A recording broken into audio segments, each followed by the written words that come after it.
দুপুরের খাওয়া দাওয়া শেষ করে তারপর আমার টিউশন পড়ানো ছিল, ওদেরকে আমি টিউশন পড়াচ্ছিলাম। হাই এভরিওয়ান, আমি চন্দনা। আমার একটা ছোট্ট মিনি ব্লগে তোমাদের সকলকে স্বাগত। টিউশন পড়ানো শেষ করে সন্ধ্যাবেলার দিকে আমি একটুখানি রেডি হয়ে ভাইকে বলেছিলাম আমাকে একটুখানি দিয়ে আয়। আমার ভাই দিয়ে এসেছিল, আমি গেছিলাম। আমাদের এখানে একটা নতুন বার্গার শপ হয়েছে, তো ওখানে গেছিলাম হচ্ছে আমি, বিধান, আর আমার সাথে ছিল এই যে ইনি পল্লবী। যেহেতু নতুন হয়েছে তো আমরা ভাবলাম ওখানে গিয়ে একটুখানি খাওয়া দাওয়া করি।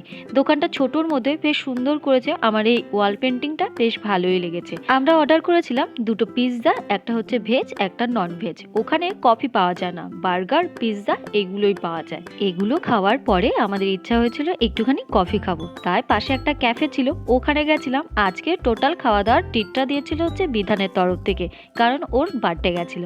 ওখানে কফিটা খেয়ে তারপর টোটো ধরে বাড়ি আসার সময় আমার ভাইয়ের জন্য একটা বার্গার নিয়ে এসেছিলাম। ও তো বেশ খুশি। আজকের জন্য এখানেই টাটা, আবার দেখা হবে নেক্সট ব্লগে।